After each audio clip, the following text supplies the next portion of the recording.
Recessions are scary, especially as a business owner. But what does a recession mean, and how can you better prepare your business and yourself? Hi, I'm Jackie.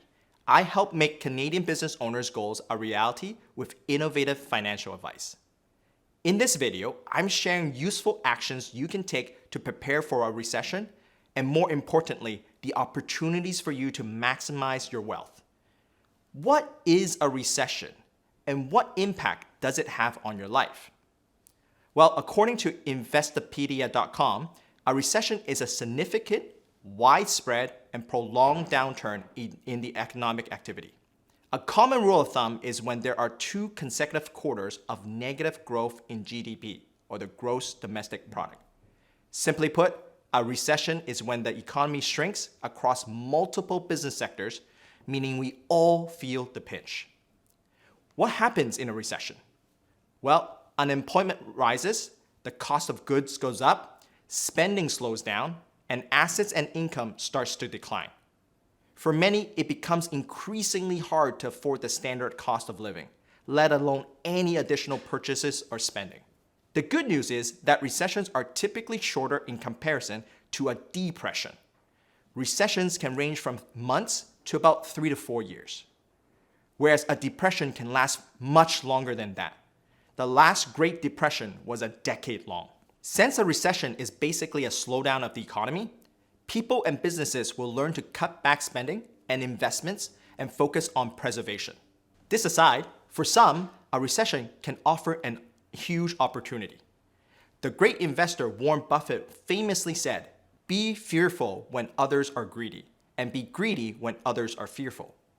To me, this quote demonstrates there are huge opportunities to catch the wave of recovery on the way out of a recession. What's interesting about this recession is that normally we see interest rates drop and spending slows down. However, COVID changed that for us. During 2020, we all learned to adapt to a new lifestyle. Travels were halted, people didn't lose their jobs because government pumped money in the system to help everyone get through this pandemic.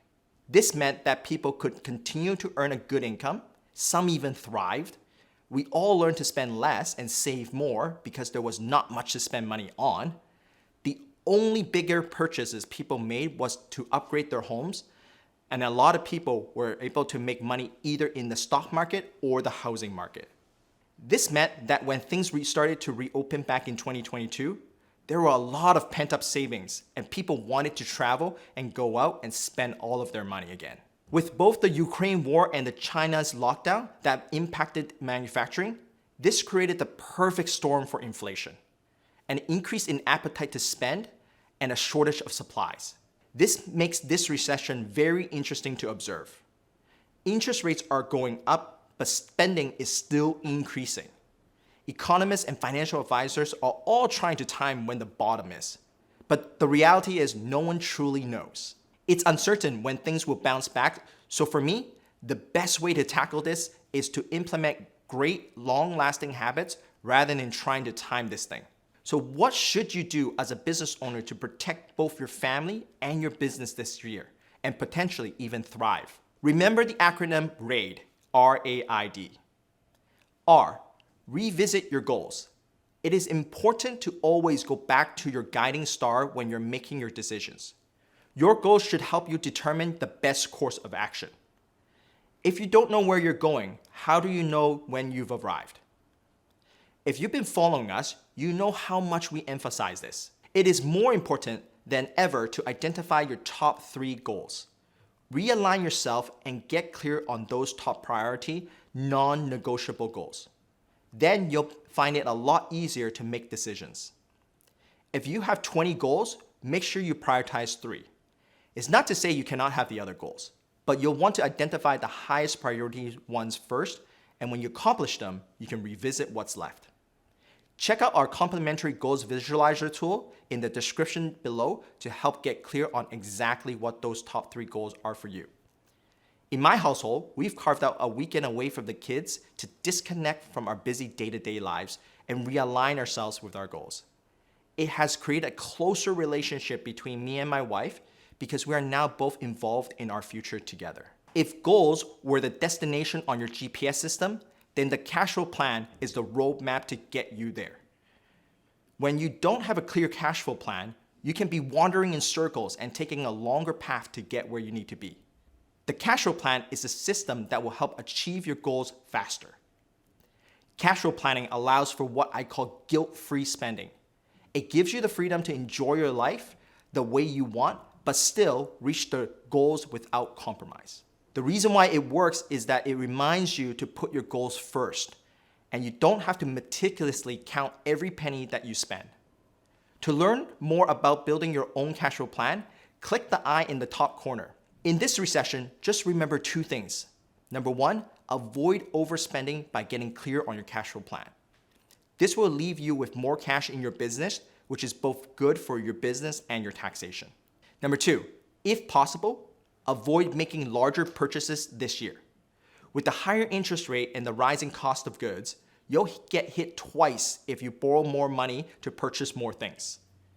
It would add years to your debt load, which ultimately takes you away from reaching your goals. Now, if you do plan to make a bigger purchase like a new home or a new car, I would simply ask yourself, is it coming from a needs perspective or a want perspective? Would there be opportunities for you to make those purchases a year from now? Using my family as an example, I have a car lease that's coming up, and the car is for my work purposes. So obviously, while I don't want to spend this money on it this year, it is not really a choice for me. However, I can look at different cars, one that is cheaper so that I can save more money and upgrade my car in the future when prices and interest rates come down. On the other hand, we were contemplating on investing in another property.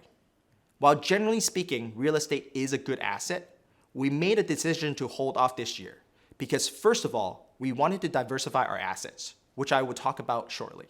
Secondly, we didn't want to tie up additional monthly cash flow on servicing a larger debt when the interest rate is so high. It may sound counterintuitive that I'm purchasing a depreciating asset like the car, while I am declining to invest in an appreciating asset like the property. But it is clear to me when I look at my goals that this decision supports the lifestyle that I want, and I am not just blindly chasing a return. This is why it's so important to know your goals first and create a cash flow plan that supports it. I in RAID is for the invest in your insurance policy. When inflation is running so high, the cash inside your corporation isn't doing much for you. Especially when you factor in the passive income tax rate of 50%, your money is really starting to lose its value. Consider using your life insurance policy as a savings tool instead. First and foremost, if you don't own your life insurance policy inside your corporation, then you're paying unnecessary personal income tax.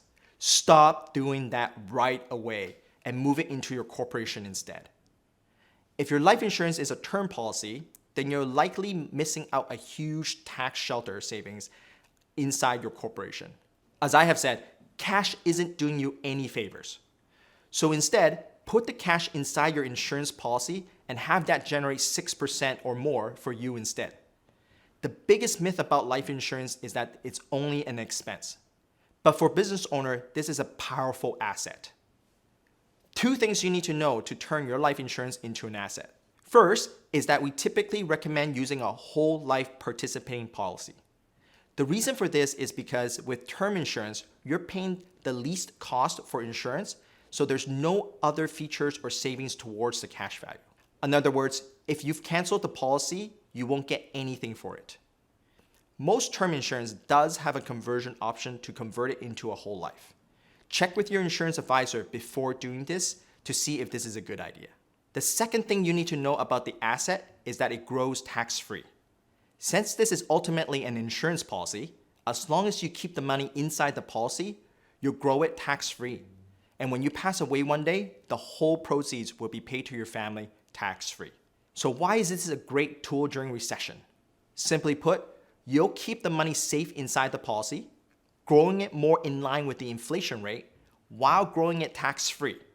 You can access those savings with no taxation through the loan methods, and when you are comfortable to invest again, then you can take advantage of the markets and you will be ready to do so. Finally, the D in RAID is diversify your investments. Do you have a holistic approach with the entire portfolio, or do you compartmentalize them? I have seen a lot of clients look at their real estate portfolio as a separate piece of their financial picture, or that they treat each of their accounts separately. A simple example of this is that you might have some GICs that you're earning interest on each year. At the same time, you have stocks invested in your TFSA. Interest from GIC is 100% taxable, whereas stock returns are 50% taxable. So as a general rule of thumb, you should avoid all interest taxation by investing your GIC inside the TFSA account and invest your stocks in your non-registered account and pay overall less taxes. So is your overall wealth portfolio structured to win on the taxation front? I live in Vancouver, BC, and by now everyone knows that Vancouver real estate is expensive, and yet people continue to buy for investment purposes. This bias towards real estate has caused imbalance in people's overall wealth portfolio. It is typical to see 60 or 70% or even more of one's wealth locked inside real estate. I bring this up is because in an overly high leveraged real estate structure, there are risks. Losing a tenant while paying higher interest rate on loans can be a very scary thought. You're at the mercy of interest rate and the rental market. In this recession, while interest rates stay high to combat inflation, and as people start to lose their jobs, you can be out of tenants and at the same time, the price of rent drops. This is why it is important to look at the overall structure of all your investment and ask yourself, are you over leveraged and are you over concentrated in any one particular area? Don't forget too, sitting on large sums of cash or in GICs has the exact same effect. Invest in vehicles that produce cash flow is important during a recession. Diversify to stay away from being over-concentrated in one particular asset class and pay down debt on leveraged investments to avoid sucking the cash flow out of your portfolio. Instead, take the income from your assets to purchase more assets as they drop in value. This is how you become wealthier. In summary, review and diversify your investments, lower your debt levels, and use the cash to buy more assets. These 4 steps in RAID are great guiding principles for your overall financial wellness and especially useful during a recession. Even in chaos, there are opportunities to create wealth that will last you a lifetime. Practice these 4 steps and pass this storm with ease. Remember, RAID, R-A-I-D, revisit your goals and find your guiding star. Adjust your cash flow plan to achieve your goals and avoid unnecessary spending. Invest in your insurance as a safe place to keep your cash. And diversify your investments so that you are not susceptible to any one market, and deleverage when you can to keep more cash to buy more assets when they drop. Thank you for watching. Hit the subscribe button and the bell icon to get notified when the new content is uploaded. If you're interested in learning more, we have another video for you. Click here to take a look.